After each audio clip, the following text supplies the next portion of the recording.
Well, we're back with another one, chat.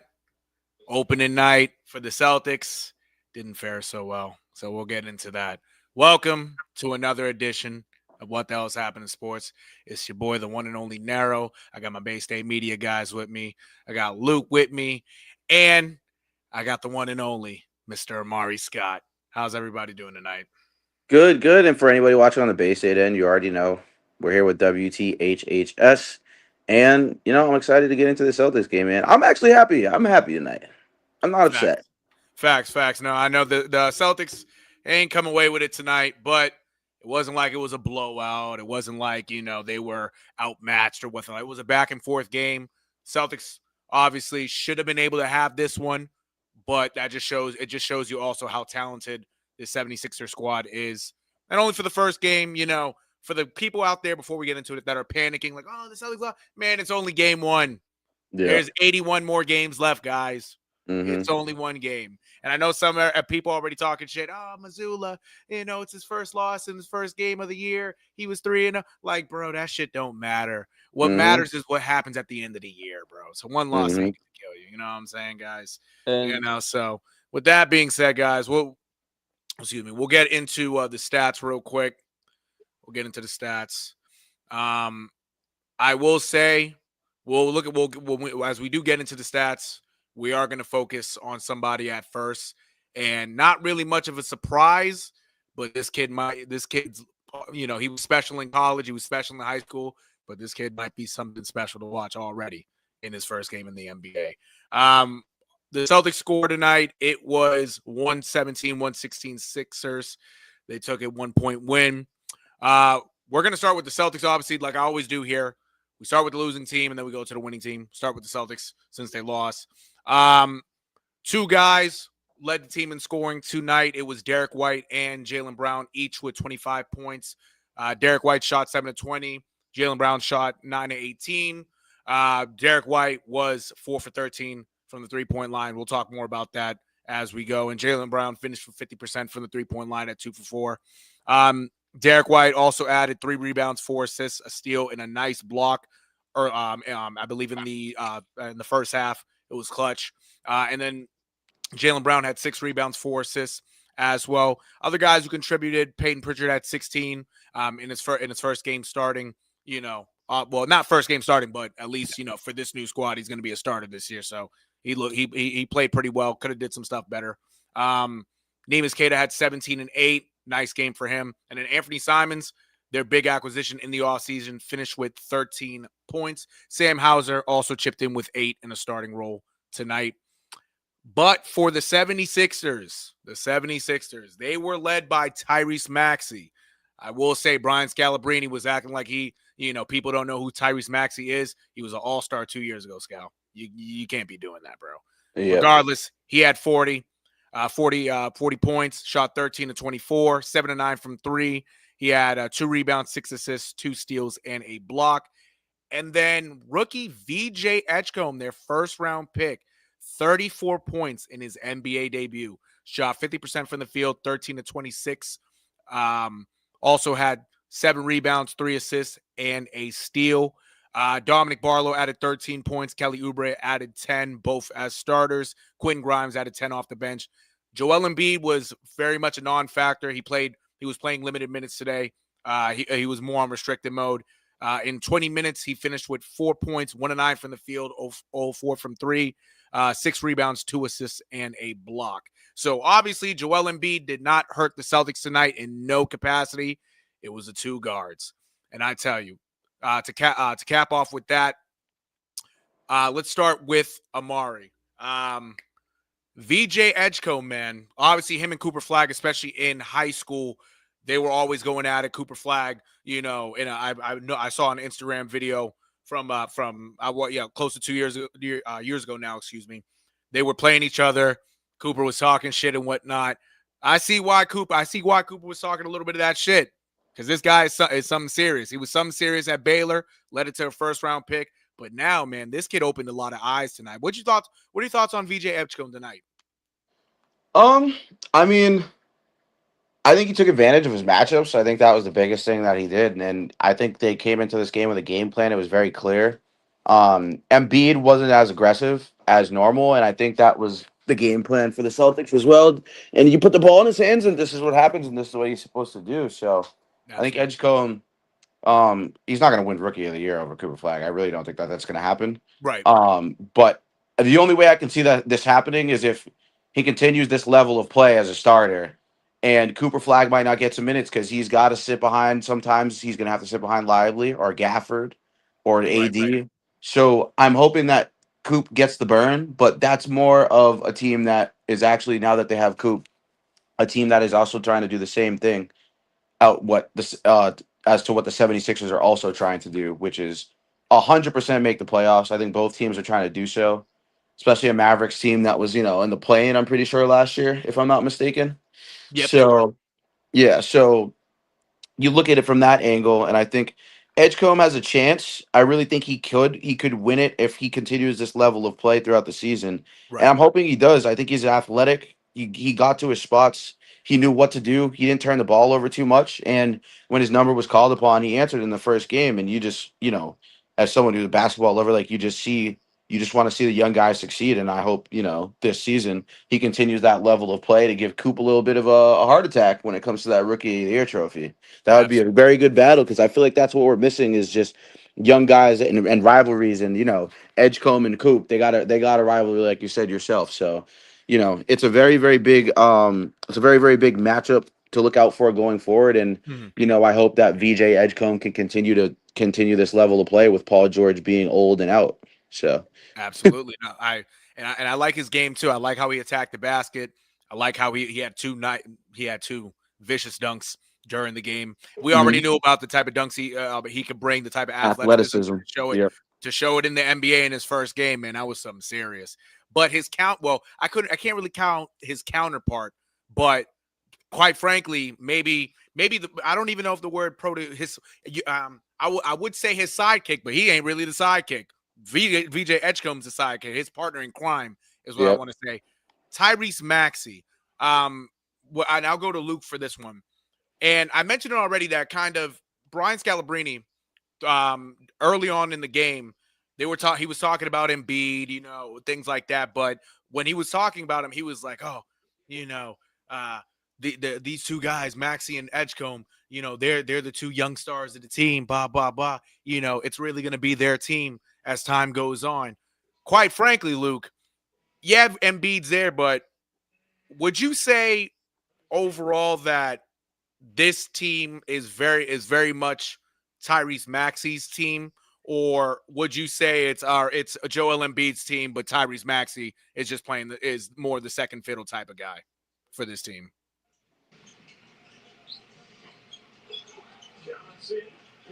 Luke. Luke, Yeah, yeah, yeah. Sorry, I was watching the Spurs game. no, you good, you good. You want me to repeat my question type shit? Yeah, go ahead, go Lock All ahead. right, in, good. bro. Lock in. Yeah. Sorry. No, you're good. You're good. What I was saying, in terms of Tyrese Maxey's performance and how Embiid, only had the 4 points. Um, for Tyrese Maxey, is this very much his team, or is it one of those things that this is Joel Embiid's team, but Tyrese Maxey, is just a second fiddle guy that has to provide what he has to provide when Joel Embiid isn't going. Yeah, I go with the way you worded it the second time around. It's still Joel Embiid's team to me, Mhm. but the way his health is and in games like this, like if you find a way to kind of take him out or limit his impact, Mhm. you're always going to Tyrese Maxey second. Like you gotta just feel it mid game. That's why I'd like to say it's still Joel's team. Mhm. But the second it's not going that way, and it feels like your star isn't producing. It's like the same things Celtics do for Jason Tatum and Jaylen Brown. Okay, Tatum's having a shitty game. Everyone immediately always thinks, okay, Brown's gonna pick up the slack. It's the same deal. That's fair. That's fair. And I agree with you too. It's you know you look at Embiid, especially the careers that he's had and what he's done for you know this team and the city and kind of bringing the 76ers, you know, I wouldn't say to new heights, but it's taken them places that some people didn't expect, and some people, would say like, you had to trust the process and whatnot. Yeah, they haven't gone into NBA Finals or anything like that, but at least they've, a couple times have gone to the second round of the playoffs. I believe one year they went to. Oh no, actually no. I was gonna say they went to the Eastern Conference Finals, but they didn't. They lost to Kawhi's Raptors. But at least to kind of take them a little, far in the playoffs and whatnot. He's done some things. Obviously, it wasn't as great of a game by him because of him coming back from knee surgery and whatnot. And it's only game one. You would hope that the outcome as he goes on is he's going to get back up to speed and whatnot. I will say for him is because of all these injuries, and I'll go to Amari for this one, because of all these injuries, is this one of these things also with Embiid that if he were to get one more serious injury, would that be it for him? Or would you think that even with another kind of serious injury, he'll try to somehow push his way to continue having an NBA career? Because all those injuries, they're catching up to him, to be honest. I mean, you got to look at it from a standpoint of, how much can he really handle in terms of like offensive load now due to the fact that VJ Edgecombe is there. I think there's some guys there to take off the pressure. I've always really liked Kelly Oubre. I think his shot IQ is great. I think he spaces the floor really, really well. And I think that that's something that they should take advantage of as well throughout the season if Kelly can stay healthy as well. So Kelly Oubre, I've always liked his game just simply because he does all the right things and he's willing to do the dirty work. He's willing to rebound. And I think that Embiid has, a little bit more depth. I mean, they drafted Johnny Broome as well, from Auburn. Very good basketball player with some great experience, especially in college. So you look at that and you look at the type of play that he played in college. I mean, that's a guy that maybe could step up and make some significant minutes too as well. Right. So I think that Embiid, as far as the injury concerns, man, that's going to be what it is. Like, that's always going to be a thing for him. I wouldn't say it's the worst thing that could happen to him. It would end up being, in my personal opinion, I think it would just be what you see tonight. I mean, he's never really been a dominant ball handler, and I think you saw that clearly was the game plan tonight, was get the ball out of his hands. Don't let him go one-on-one. You let him go one-on-one, he's just going to take you all the way to the basket. And I think that he wasn't able to get his bully ball in, and Keita and Garza did a good job today of limiting that. And I think that Embiid, you double team him, and I think you can take him out the game that way. But now that, we saw what we saw tonight, if VJ Edgecombe is as legit as we think, it won't be as easy at all. I think, and I agree with that 100%. Yeah, no, VJ Edgecombe, to the people who don't know him, he surprised a lot of people. But to the people that know his type of game, you just saw like, okay, yeah, no, this kid is going to be something special. A lot of people are surprised. A lot of other people that know him ain't really that much surprised. He just stepped up, especially in the Garden on that parquet floor, showed how much of an impact he can be in the backcourt with Tyrese Maxey, but how much also of an impact he can really be as he continues on and grows in this league. So good props to him. Great game by VJ Edgecombe. To go on the Celtics side now, I'll start with Luke. How do you feel Neemias Queta fared tonight? Obviously now in his starting role, and even though he fouled out at the end, his presence on the court. How did you feel? How did that fare for him today? Did you like I'm sure you liked what you saw, but in terms of improvements, where do you think he should kind of improve on his game as the season goes on? Yeah, I think starting off, he exceeded expectations. I had the bar set kind of low for him, and I think for him to exceed expectations, that was a great start. Now going forward, I think he's got to do a little bit more. We saw him run the pick and roll game, and that's completely fine. That's what you want to do to get his confidence up. Now going from limited minutes to a starting role, that's just a confidence builder. Going forward, I'd like to see him not necessarily go away from the pick and roll, but he has to learn to be effective in other areas. Okay, right. Such as he has to get down and low in the post. He has to start reading plays more. That I makes don't think sense. the Not post is. I don't think that's his game though. Like he's not a no, low block back you down type of post player. Like his but game really stems from pick and roll actions. You get him on a lot of flare screens. You can get him, put him in these situations where he can be successful. And I think tonight he was just asked to really play a lot of defense tonight. I don't think offensively he was really part of the game plan. Mhm. But going forward, like I really think he could be part of the game plan. It's just you saw a lot of potential in EuroLeague, right? Like this year in EuroLeague, he was able to. I mean, he did this. He was step back three and going between the legs, like. And we're Yeah. talking about EuroLeague. Like this is Yeah. not like scrubs. Like we're talking about guy. Like he's going up against Alperen Şengün. He's going up against Doncic, Jan. Like he's going up against guys he sees all season. And you Right. saw Alperen Şengün's play translate from the EuroLeague, right? Mhm. I mean, you saw what he was doing. If you guys watched, you saw what he was doing in the EuroLeague. He puts up 40 and 11. Like he's Right. taking that leap, and I call him Baby Jokic, bro, because Mhm. he's out there and he's doing things. He has the same style of game and very very similar. I think he's actually, in my personal opinion, I think he's more of a skilled ball handler than Jokic is. He's just Mhm. not as good of a shooter and an offensive creator.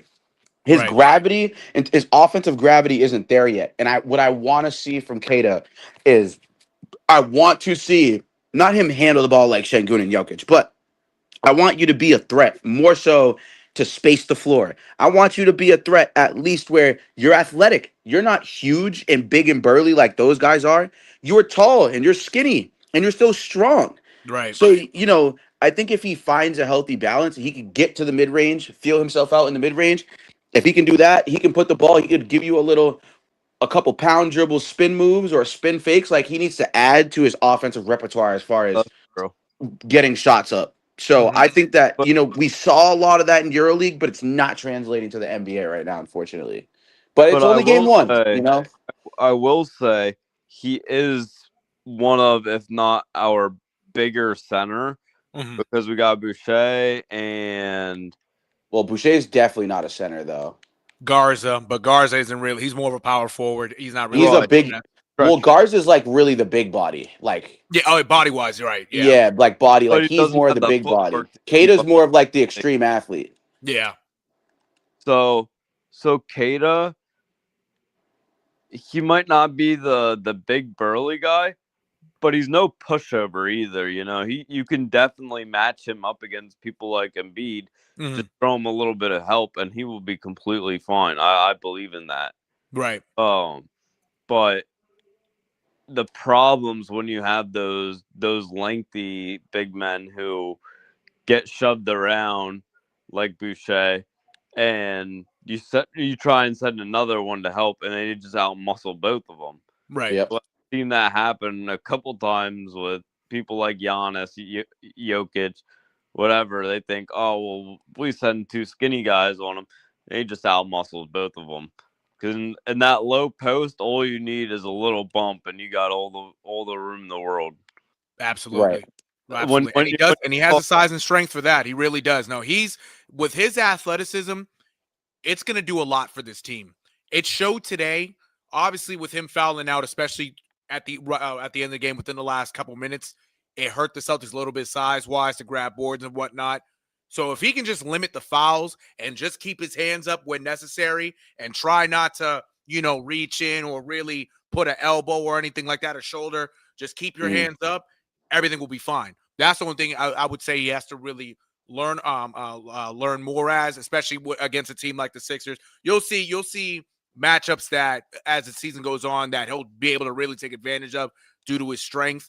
But a guy, and mind you, Embiid obviously didn't play much, but they had that the young kid. Mhm. Yep, got they had him, and he wasn't as much of a challenge in terms of body wise. He was a challenge being aggressive, trying to grab the boards. That's what also kind of hurt Kata towards the end of the game as he Yeah. was trying to grab boards. They were getting, matched up. They were getting tangled, and obviously with these refs, sometimes they're going to go with the guy on the defensive end trying to grab a board to lay the offensive guy, to try. You know what I'm saying? So that right there, that can be improved on, but it's also basketball. So I would just Mhm. say being smarter in a sense that like one of the things he'll have to work on.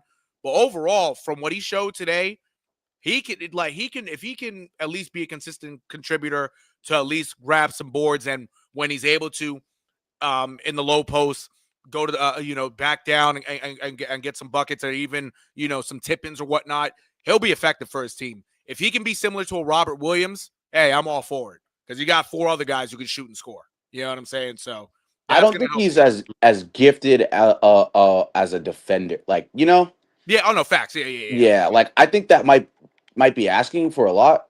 Right. But at the same time, that's what you want if we're gonna make the playoffs. Like I think you make a great point with the Robert Williams thing. He needs to have that impact. He Right. does. And I feel like it was there tonight for Right. sure. hmm The ability is definitely there too. And I just think that he continues to shine on the defensive end. And I mean, come on, man. He had a great night He did. defensively. He had He an did. amazing night, and he kept them beat in check. And that's the type of stuff you want to see from him. So I'm really Absolutely. hoping that he can continue this level of play going into some of these games. And I don't know if you're going to get into the schedule. I'll probably let you do that, but Oh no, for sure. No, I'm gonna get into the schedule in a second. One awesome. more guy to focus on, because usually what we would focus on, like the Jaylen Browns, the Derek White, the Peyton Pritchard, Sam Hausers. We already know what we have from them. Our new guy, though, off the bench, even though he was still kind of getting the feel, he did do some good things out there, especially with his speed. His speed kind of played a lot also in certain transitions. Amari, how do Yes. you feel about Anthony Simon's role going forward, coming off the bench, and the impact he can bring? Can he be able to bring that Peyton Pritchard type of impact as the season goes on, or could it be one of those things that his impact ends up being well enough that, hey, we might have to move this guy into the starting lineup? Yeah, he needs to be in the starting lineup, and I'll tell you why. Mhm. Pritchard. Okay, so anybody watching or whatever, if you don't know what an action is, right? Mhm. There's this thing called basketball. It's almost like football, where a different look. You give a certain type of look, and it's the Right. same look, right? So let's say, for example, the Chiefs. They love to do it with Rasheed Rice and Xavier Worthy. They like to line them up on the same side of the field a lot, Mhm. and they like to run crossers, but they also like to line them up along the field where one runs a deep cross, the other one's a shallow cross or a drag. And a Uh-huh. lot of what they like to do is get the defense in a position to make a decision. And Peyton Pritchard was getting fucking cooked all night in these actions with Maxey and Edgecombe. And I'll Uh-huh. tell you why. So Pritchard's size, you have to attack that, especially when you are a team like Philly, whose all the players are just bigger than Pritchard, right? Mhm. They're just all of them. It doesn't matter what action you run with Pritchard, he's going to get eaten alive against those types of players with 2 athletic guards who can get to anywhere, they can get to their spots, they can get to places on the floor that normally other people can't get to. So when you do that and you run those types of actions and you keep those actions in place, then you just switch up with a different look, kind of like football. Mhm. So what they did was they like to run it was like a flare screen action and sometimes a little bit of like a dribble handoff. And they would feed the ball to the post, and Edgecombe and Maxey would run an action Mhm. where they would run screens for each other, or they'd be in a position to actually get the ball, and Oubre would come and swing and get the ball. Now the thing was Oubre was open all night. He wasn't really necessarily knocking down shots like crazy, but the Right. thing was he's such a threat to score Mhm. that you actually have to account for him. So when you come out and get on that closeout after double teaming Embiid, you don't have a choice. So that's why they were running those actions to put Pritchard in a situation where he had to make a choice, stay Right. home or switch. Mhm. And at that point, I'm noticing tonight, like it's not that he doesn't have the athleticism, he's just not tall. It's messed up, but you can't teach height. So there's Absolutely. really Yeah. not much you can do. But this is why I think he should come off the bench. Because if you have a guy like Simons who's a little bit bigger, Mhm. you know what I mean? I think Simons, if I'm not mistaken, he's 6'2" to 6'4". I can't remember his exact height. I think he's Right. probably like 6'4". He Oh, looks about 6'4". yeah. So, I think that's an interesting thing going forward that they should definitely evaluate, because I don't know if Pritchard's going to be able to go up against ones like that. You know what I mean? Absolutely. Yeah. And, And and and especially no, and uh, like you said, also how excuse me, how Maxey was kind of taking advantage of that, just especially dribbling wise and getting by him. Yeah, yep. especially in that situation, it was tough. Not to And say it's that not even that Pritchard is he's a not bad quick. defender or anything, but yeah, Maxey's hard Maxey's to guard. just stronger. Like Yeah. he's gonna run into the like Steph. Like I feel like Steph Curry would be a horrible matchup for Pritchard, right? Only Mhm. because, yes, will Pritchard be able to run around the court and keep up with him? Absolutely. But Steph Curry is uberly strong for a point guard. He's just going to take Pritchard off the dribble and get to the basket and get those cutter layups. He's going to use his body, and Pritchard's going to have to foul him. And I feel like you just put him up against second unit point guards, he might thrive more. Right. So, Absolutely. Yeah, and that's what he was doing last year. That's what he was yep, doing last year, and really the last couple of years. When you put him in the second unit, when there's guys, especially when the starters are out, or you might yep, have one of these talented guys coming off the bench or whatnot, he was eating. He yep. was. And Simons was playing against ones. Exactly. You know what I Exactly. mean? Yeah. Now I'm That's back. true. So, Now back to Simons though, because I love this topic. I love this player. I love the topic. I love it all. Coming from Portland, it's crazy how much offensively he's mirrored Dame's game. Mm-hmm. Yes. And he's a I better don't think passer than I Dame, in don't my think I opinion. don't think it was ever emphasized how important the defensive side of the game is. I think if you work with him on defense, Mm-hmm. it's not like you're gonna turn him into a defensive monster. That's just not his game. But you can certainly prioritize learning and expanding on his defensive knowledge and defensive IQ. And when you get there, you're only gonna be making him better. Now, as for the Celtics,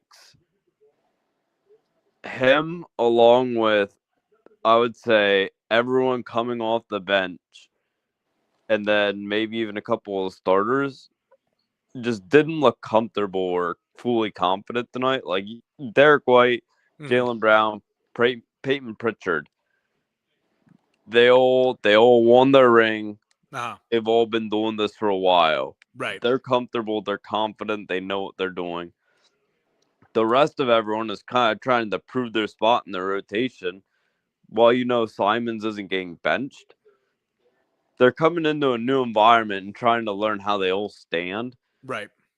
So you're taking a guy though with, like I said, he really does mirror Dame's game offensively. Mm-hmm. I'm not saying he's as good as Prime Dame because that's, It's different. Right. I know yeah, what you mean. yep. Nah, but fact. but if he can even be a shadow of that Mm-hmm. offensively, we will be okay. Now I'm not sure how I feel about him starting or coming off the bench yet. Uh-huh.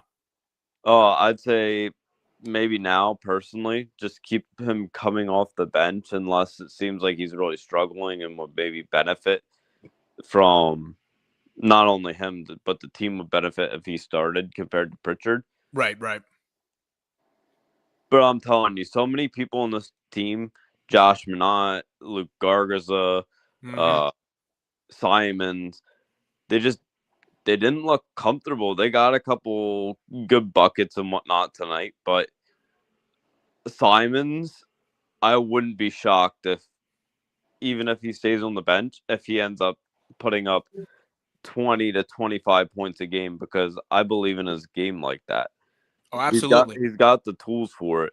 He definitely does. He definitely does. And like Amari said also, He was a damn he's near 20-point scorer against ones when he didn't have to play defense. And now you add defense into the mix, it's kind of just like he can create. You can see like defense created a lot for him tonight when he played well on the defensive end. He right. created a lot of those looks for himself by making the right play. And I feel like like you said, which is like a good point because a lot of people don't watch the Trailblazers. So, like you said, defense was not a fucking emphasis for him, bro. They literally just wanted him to score points. They didn't have anybody else somewhat of a talent to be able to do that. Right. So it's like, all right, you know what? Just go out there and focus on scoring 20, my nigga. Like that right Yeah. there alone, like, okay, now he knows, all right, I have a defensive responsibility.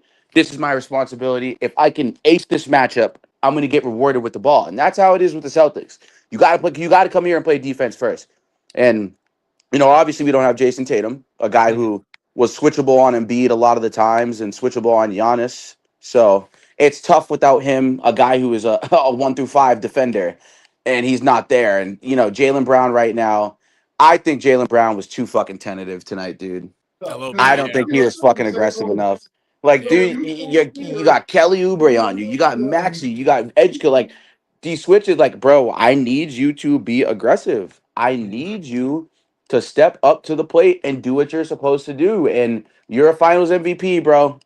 Not to say that he didn't deserve it. I think probably Tatum could have definitely had a case to win that shit.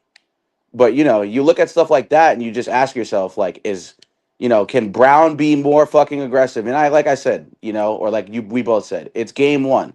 We not tripping. You know what I mean? Absolutely. So I just hope that he looks back at this film and he 100% understands that you have to be aggressive and you have to be the guy. And the one thing I will say is too, I don't care if you got to scream at Peyton Pritchard in the locker room. No fucking reason he should be getting the ball 2 times at the. That's some Marcus Smart shit. Yeah. If you want to know the quickest way to get traded, Pritchard, if you ever see this, do what Marcus Smart did. Keep doing that shit. Because I'm telling you, look what happened to Marcus. He had to sit and watch us from the fucking sidelines win a championship. Yeah. Don't do it, Peyton. Don't do it. We Mhm. get you're nice, but please don't start that Marcus Smart shit because it's you will go out the door. We've seen it, Absolutely. and I think they learned from that situation from keeping Marcus Smart for too long. And look, and I hate to say it, but look what happened. Mm-hmm. We won a championship, and I Yeah. get it. He's such an amazing defender. He was a DPOY player, but offensively, great facilitator. Not terrible scorer, but not the best that we wanted. So, Absolutely. learn that, please, for the The love of fucking God. the thing there was just the horrible shot selection in crunch time. Right. Like Smart's tendencies to, turn around, fader three, or contested three. Like he chucked up so many bad I shots. would have rather him do that shit. Mm-hmm. That's his game. I would have rather him took a step back three. You Oh, went to the basket with your small ass 2 times, and then you went to the baseline, caught the ball on the baseline with a terrible angle to shoot the ball. You Yeah. didn't even try and cut to the basket to decoy to make yourself more of a threat so someone else could get open. And also another thing, Joe Mazzulla, why the fuck is the most dangerous guy with the ball, probably other than Brown, inbounding the ball? Yeah. Why is Simons inbounding the ball in this situation? Mm-hmm. It makes no. I think Missoula, that championship is getting to his head, bro. Yeah. It's Absolutely. getting to his head because some of these decisions were head scratching tonight, and no adjustments either. You didn't make any adjustments. And why did Chris Boucher? Why did he stop playing it? I was confused about that. I was a little confused too. Now that you Why did mentioned you it. stop Yeah. playing him? He was attacking the basket. He was rebounding. He got second chance points Mm-hmm. like early on in the game. Yeah, out of head, it was more of a coaching thing for me today, and Yeah. it wasn't really much on a lot of the scheme. The scheme was perfect defensively. Yeah. There's nothing you could do. I would have liked to see Boucher more in there in crunch time too, because Uh especially huh. how Because how he he has how his experience. game style is. Yeah, that's a fact. That's a fact. I tell you. Now, honestly, and even like Amari just said, it's coach. It is a coaching thing. It is a coaching thing, and it is only the first game of the year, so Yep. you kind of get a feel. But Got to take it with a hopefully, as grain of time salt. goes on, if it's another situation where Keita is in foul trouble, or even so, if you want to put him and Keita out there, or just have Boucher out there, that's a thing that look into the game film. You got 2 days to prepare for the Knicks. We'll also get into the schedule also, but it's a thing where guys who have won in this league, guys who have experience in this league, should be able to be out there in certain situations and help a team win. Boucher not Yeah. being out there, I'm glad Amari mentioned that. Boucher not yeah. being out there, and I'm not going to necessarily say it cost us the game, but we would have had a better shot to win this game if he was out there. If he was out there Mm-hmm. more. And before we get too big into the scheduling part of things, Mm. like Amari had mentioned earlier, this was definitely one of those matchup games. Like you wonder why they didn't play certain people. Mm-hmm. We had a matchup. You had to think of your matchups for someone like Embiid, who, if you don't throw certain bigs down, he'll just eat you alive in the paint all game long. So going off of that, I think the coaching thing, yes, we want to see what works and what doesn't, and who's more ready and who's not as ready. But that doesn't mean you necessarily shove 10 to 12 players in a game because if you play Garza for 5 minutes and Boucher for 8, you're not giving enough sample size. Look at your matchups. Figure, is Garza going to be better tonight, or is Boucher going to be better tonight, or if it's for a different position, different player, whatever, same deal. Right. You figure out, here are a couple good games for this player, and here are a couple good matchups for player B, and you give them roughly the same playing time, as long as everything's going well. And now, sometimes it's not going well, and you gotta address that and change your game plan a little bit. But it'll be a better sample size to go off a couple games with said matchups rather than, well, let's play this guy 5 minutes and then we'll sub him out and play this guy 5 minutes. It's just not a good sample size. Absolutely, yeah. That is true. So, why I like to see all the new faces on the court, I'd like to see a little more consistency with the way they're being thrown out there, because 5 minutes here, 5 minutes there is not going to cut it or get anyone's confidence up. Right. Absolutely. You have to have more. You have to have more of a flow on the court. Plus, also, while guys are out there, they gotta actually be able to be comfortable on the court. Instead of throwing them out there, like Luke said, throwing them out there for a few minutes and then taking them out. It's like, what's the point of even fucking putting them in? You know what I'm saying? Like, there's no point. If you're just gonna throw a guy out there, yeah, I get you want to see what he can do, but you got to give him some minutes. If you're just gonna put him out there for a couple minutes, he ain't gonna do shit. Yep. Yeah, you know what I'm saying? A lot of these guys aren't Michael Jordan, Kobe Bryant, LeBron James. You know what I'm saying? They can't just get hot immediately. They can't just, they got to actually be able to actually be in the game and get comfortable. And they got to get their legs warm. They got to get their feet wet. You know what I'm saying? So no, like Luke said, you got to, see what's up with the lineups and whatnot. But all in all, as time goes, I don't think we're going to see, 11, 12 guys play, like that. You'll probably end up seeing like more 8 or 9.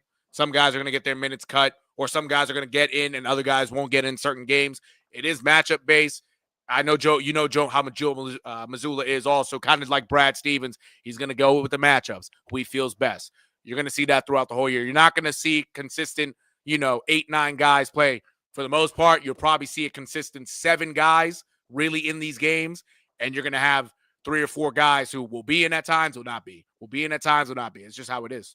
That's how Mazzulla works and whatnot. But other than that, again, tough loss by the Celtics, 117-116 to the Sixers. Again, Maxey with 40, Edgecombe with 34. Real quick for the chat, shout out to Mouthpiece. Appreciate you tuning in, bro. And also, we got Ant. We finally got Ant back in this bitch. And Ant was commenting in the chat. First thing before I go to Ant real quick, he said this is a pretty good game. Some positives and negatives for both the Celtics and Philly. That's a fact.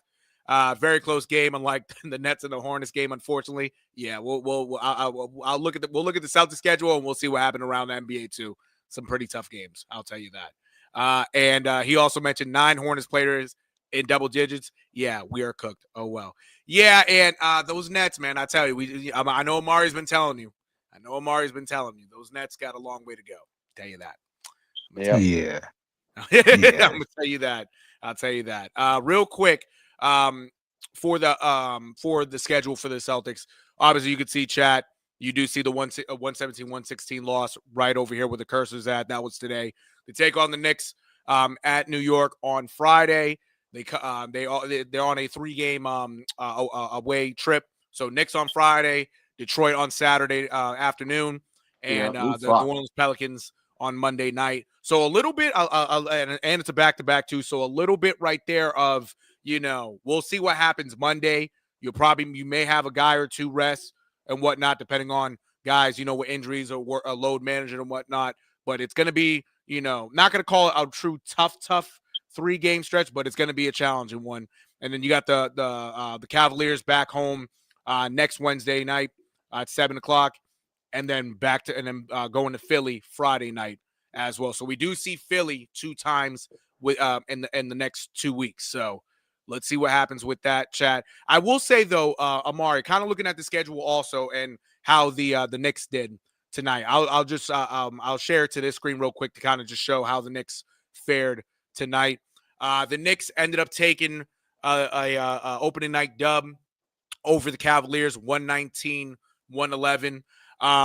Overall, for this Celtics team and this Knicks team, Amari, what do you think is going to be the difference going into this game Friday night and how they could try to get a win against this strong Knicks squad in New York?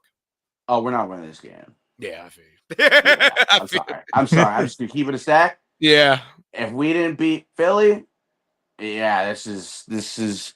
I mean, I'm sorry. Who the fuck is guarding Jalen Brunson? First of all, Yeah. Derek White. I mean, then all they're gonna do is switch, and then I don't know. I just don't know how I feel about Pritchard being a starter. Like that shit kind of it just bothers me, man. Like Yeah. I just don't think that that's a good tone to set early. And you know, I think with Jalen Brunson and Bridges and Anunoby and all the discrepancy in size matchups, bro, they can throw like 4 different fucking dudes at Jalen Brown, bro. Like it's ridiculous. So you know, I think with the versatility, the defensive versatility of the Knicks and the Pistons, even though the Pistons didn't really have a great showing tonight, I think that, you know, this is a Piston team I have second in the East this year, bro. I think that the potential is there. And, you know, it's just sad to see that the schedule is like this to begin the year. But I will say, yeah, I mean, I can see, you know, Pistons is probably a loss, bro. You know, New York's probably a loss. And what was the third team you said? It is the Pelicans, New Orleans Pelicans. Yeah, that's also probably a loss. I can't even lie. That team, if you look at the Trey Murphy, Herb Jones, Zion. Don't forget Jordan Poole is on that team. Jordan Poole's on the team too. Yeah, healthy They had a Zion, decent game Yves against Memphis. Messi. You know, like against a Memphis team that can match them size for size. You know what I mean? Pause. So right. No, honestly, it is a tricky stretch. It is, and especially obviously without Tatum, you know, to help the cause and add more points and more stability with this team. This is somewhat of this is not necessarily a new look Celtics team, but you know, quite frankly, there's a lot of guys on this team this year that weren't on here last year, especially coming off the bench. Right. So yeah, it's gonna be it's gonna be a tough stretch for the most part. Hopefully they can show some promise against the Knicks but especially the Knicks and the Pistons as Eastern Conference foes and whatnot. But this is how life is without Jason Tatum, y'all. You know, this is what to expect. So yeah, they're 0-1, tough loss tonight. You know, if they were, hopefully they can get a win and these next couple games. Hopefully they can find it. But you know, the Celtics could very well end up starting 0-3. You know, and people might, you know, like, oh, they should. Well, you know, hey, this is how life is. You know, it could be tough. Real quick to go around some more games around the NBA. There are some games still going, but some of the finals I'll just read it off and then I'll go to Ant for this game real quick. So obviously, if you looked in the chat and what I shared, the Charlotte Hornets did defeat the Brooklyn Nets 136-117 tonight.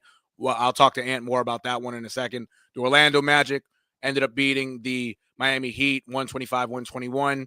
Toronto Raptors 138-118 win over the Atlanta Hawks. The Detroit Pistons, not the Detroit Pistons, the Chicago Bulls actually with a 115-111 win over the Pistons. Memphis Grizzlies 128-122 win over the New Orleans Pelicans, and then the Milwaukee Bucks with a 133-120 win over the Washington Wizards. To kind of go in real quick on the last topic of the night since Ant's in here. And in terms of what you saw tonight from the Nets, and I know it was tough, kind of just talk to how do you feel? How do you feel? I know you kind of mentioned a little bit of the chat. What do you think, man? What do you think about this Nets team so far and what you saw? I mean, to be honest, I mean, I'm not really hurt per se. Like, you know, it's game 1. And we're projected to suck anyway. So, I mean, not a lot of people were expecting us to win this game against the Hornets. So, no, it's a little tough loss. Didn't look very pretty. I mean, Brandon Miller did a lot of damage. LaMelo Ball had a 20 piece. And 9 Hornets players, as I mentioned earlier, 9 Hornets players were in double digits. So, and 10 Hornets players played.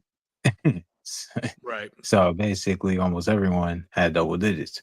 So, not the greatest game for us. And almost allowing 140 to the Hornets, not great. But I guess for us offensively, Claxton looked decent. There were some moments where he like this one moment where he had back to backhand ones, and that was pretty cool. That was neat. Whatever. Yes, sir. And from the stats I'm looking at right now, we had 1, 2, 3, 6 players in double digits. It's just we didn't have anyone score more than 17. Claxton had 17. Cam Thomas had 15. Dayron Sharp 14. Yagor Dioman with 14. Man with 13. MPJ with 12. I mean, it's just kind of I mean, it's just kind of it's a rough game, you know.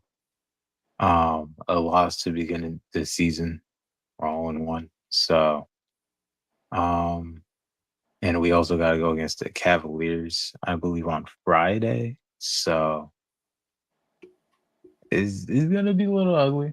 It's gonna be a little ugly, but A little bit. I mean, Well, I don't know. Them niggas lost tonight, so you might surprise some niggas.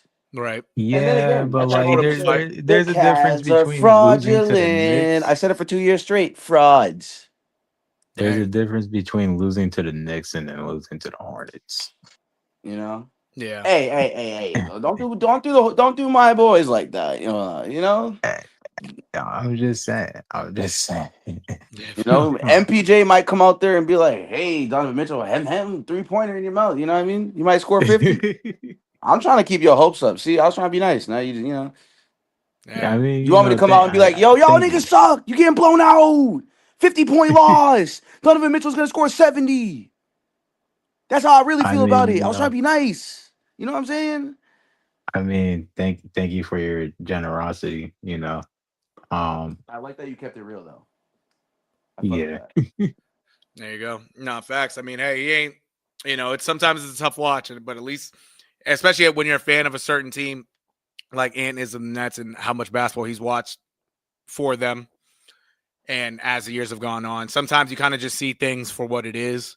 And right now with the Nets, they're a young team. They also, like this past draft, kind of surprised a lot of us and some of the guys that they drafted and whatnot. And, it's tough also for certain free agents to try to go over there because they kind of see the culture that is being built and whatnot, or kind of see the environment and shit like that. So, you kind of have to make do. You have to make up with make do of what you have and whatnot. So for them, it's kind of similar to how Joel Embiid was saying, it's trust the process and whatnot. Yeah, with in this situation, you kind of just got to let it play out. But at the same time, kind of the showing that they had tonight, and kind of even looking into the game, especially when I looked at some of the highlights on Twitter. Yeah, kind of you look at that Nets team and it's like, yeah, it's going to be another long season for them. Tell you that. Yeah. They'll give you some wins though. They're going to win some games. They ain't going to win a lot of games. I'll tell you that. And if they do end up winning a good amount of games, surprising us, all right, cool, fine. But do I see them really doing anything? Yeah, probably not. You know what I'm saying? Yeah. Right. Yeah, it's going to be like a year or two, if anything, until they do something more. Somebody got to go in there, especially like a high draft pick or something, when the time comes and they, step up and kind of lead the team. You know what I'm saying? So, yeah, no, that's we'll talk more about them as time goes on. We'll talk more obviously about the Celtics when the time goes on. I will say though, before we get out of here, real quick, Cooper Flag, for his before I do that, I'll just go down since there's games going on real quick, just to kind of show everybody. right now the Utah Jazz are surprisingly They the won. Utah Jazz are beating the LA Clippers The 129 game's over. 106. They won. Oh, they won. The game's over. Oh, well, Yeah, there they you go. won. A little Yeah. bit of an upset 129 in to upset in 108. opening night. Wow. Yeah, I ain't see that coming. No bullshit. No, 129 I didn't. 106. I Tell you, that's impressive. Hey, you know what I'm saying? Shout out to the Jazz. Shout out to the Jazz. The Spurs are beating the Dallas Mavericks 77-60. Cooper Flag, real quick, I'll check up on him because I do have I'm facing him in fantasy. Sure enough, he does have 2 points and 9 rebounds, getting close to the fourth quarter. So hey, he ain't having no VJ Edgecombe night so far. Well, then again, I can't lie. He's going up against a team that fully healthy definitely would have made the playoffs last year. But Wembanyama got shut down. De'Aaron Fox got shut down. You know, so De'Aaron Fox is still not playing. Jeremy Sochan is still not playing. Right? Jeremy Sochan is still on the team, right? I'm not Yeah, sure. he's still on the team. Yeah. Okay. Yeah, Sochan, yeah, he's not playing. And I think that, it is odd, that the Mavericks aren't playing particularly well against the Spurs, but I think this is a matchup that we might see early on in the playoffs. Right. Could be very well be a first round matchup. So There you go. No, I guess we'll facts. see where that takes us, because I know Coop is going up against a very solid defensive team right now. So I'm taking it a little bit with a grain of salt. I like the 9 rebounds, impact the game in other ways. Oh, for sure. For sure. Yeah. No, that's a fact. Yeah, no, and also, with him, a lot of these guys, it's and not to say it's going to take time, but also some guys, like not everything is based off one game. Some guys are still trying to get in the feel of it. Cooper Flag also going up against the Spurs team that has some height to him, that does have Wembanyama. If you were expecting to see, a 20-10 game or whatnot, hey, like that could it have happened? Yeah, but at the same time, you got to think realistically. Also, this is a guy playing point guard, trying to set the team up. He's not freely running. He's not, he's actually trying to orchestrate what goes on, so you got to give that, you got to take that also and see what it is. But overall, it's only one game. Cooper Flag, he's going to, for how he looks and whatnot, he should have a pretty good NBA career. You just see it with VJ Edgecombe tonight. If you were tuning in to the Celtics and the 76ers game, what a guy like VJ Edgecombe can bring when you have a guy like Tyrese Maxey playing with you. You know what I'm saying? What that could do. You know what I'm saying? So also 2 other games. The Sacramento Kings are currently beating the Phoenix Suns 73-57. And the Minnesota Timberwolves are up in the third quarter. Excuse me, not the Minnesota Timberwolves. The Portland Trailblazers, are up in the third quarter 63-60. Excuse me. Damn, couldn't talk. In Portland right now. It's a home game for the Trailblazers. But that Sacramento Kings team so far looking nice against the Suns. You know what I'm saying? Absolutely. Hell yeah. Other than that, Westbrook played? Actually, you know what? Let me see. Let me see what I see, because I can go into the stats right now. Let's see. Check out what Russell Westbrook real quick. Russell Westbrook. Oh, that's the wrong game. I'm bugging. He's on the Kings, yeah. My bad. I didn't even realize I was looking at the 76ers. I mean, not 76ers, the Trailblazers. Russell Westbrook has played 13 minutes. He has 9 points. He's shooting 1 of 6. 9 points, 5 rebounds, and an assist. So come on, Russ. That's what I like to see, man. Good job. And man. a block. Yes, let's go. That's what I like to hear. Westbrook doing Russell Westbrook things. Hell yeah. Chad. Hell yeah. Other than that, Chad, this is about it for us for tonight. There's obviously going to be more basketball content. There is Thursday night football tomorrow. Yep. So me as we'll probably do a little bit of a mix tomorrow. Say that. No, that's like fair. I'll let you take whatever if you're doing football, I'll let you do whatever, however we want to work that out. Say that. No, that's what we'll figure it out. But other than that, it's going to be another good weekend. The World Series is starting, chat. So we'll take a look into some baseball also. Sadly, as you know, the Bostonians know the Red Sox, hey, they haven't been in it for they got ousted. The Red Sox haven't played a game in a few weeks. So I think we already know that. But the Yankees, they're out of there. And now it's the Blue Jays' turn to try to do something special against these Dodgers. Let's see if they can do that. We'll touch up on that. BC football, for those who have tuned in, their ass. Sadly, their ass this year. Yeah. Very, it's tough to talk about. We'll probably get more into that. I know I have kind of shied away from them because of, I shouldn't have, but it just pisses me off sometimes watching these games. So I don't even bother. But we'll get more into that. And then obviously the Pats on Sunday, we'll talk more, get a game preview against the Browns. We'll talk about the Browns as well, coming either Sunday or Monday to recap the game. But yeah, other than that, chat, that's about it from us tonight. No bullshit. Quick recap, touch upon more what went around in the NBA. But yeah, guys, that's about it. No bullshit. Any final thoughts from these first night of basketball, bro? Nah, I mean, Celtics, tough schedule, tough road ahead. This team should continue to 100% expound on, Kata's game and a couple other people that should probably step up. So, I'm hoping that the Celtics will figure some stuff out and stop fucking shooting threes 24/7. That would be awesome, Joe Mazzulla. If you're fucking watching this ever watch this, bro, please chill. Like Facts. it's getting fucking annoying.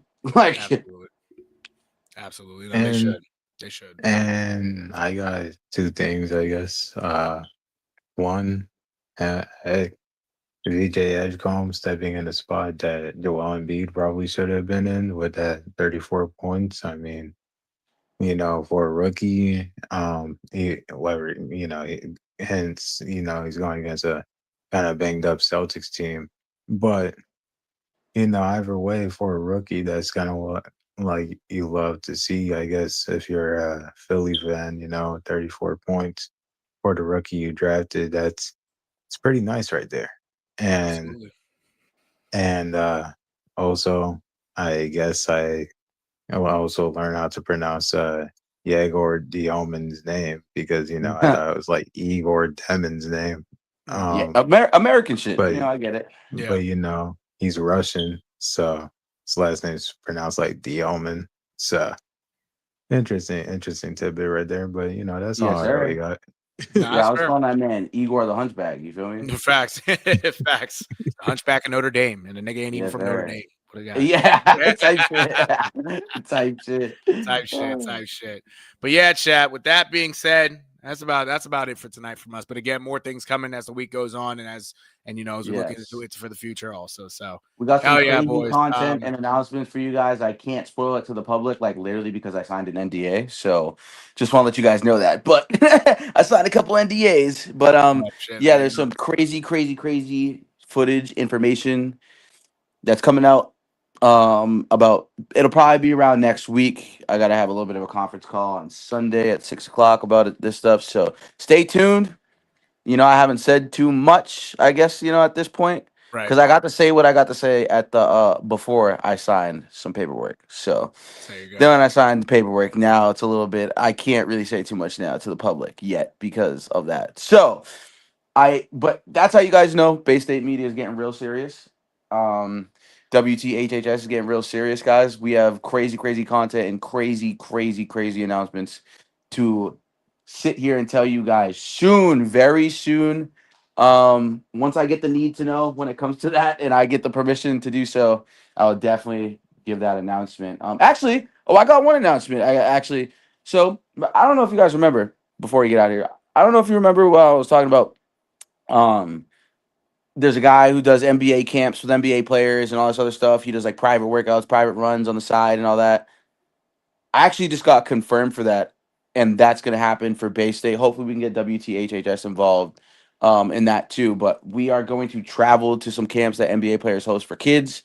We're going to interview the players, obviously, but it's about more so about the kids than it is obviously the NBA players itself. But we're gonna go cover that as Bay State Media, and then hopefully we get WTHHS there too.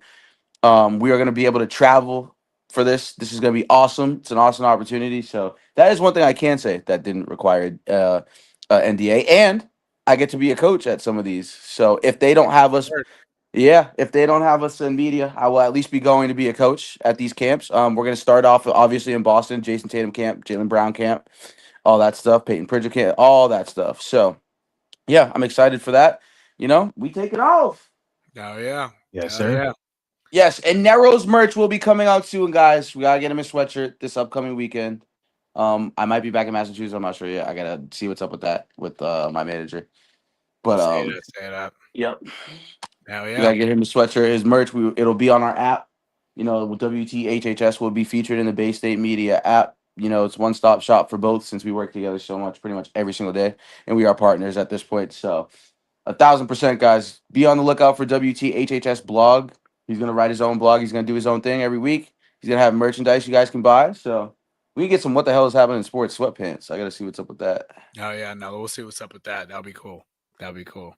But yeah, chat. Nah, excuse me. Let's can't even talk.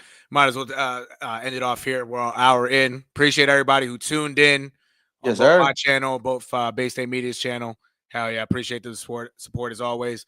Like our videos up, subscribe. You already know what to do. That being said, chat, this has been another edition of What the Hell is Happening in Sports. It's your boy, you already know, with your boy Nero. I was with my guys and the one and only Amari Scott.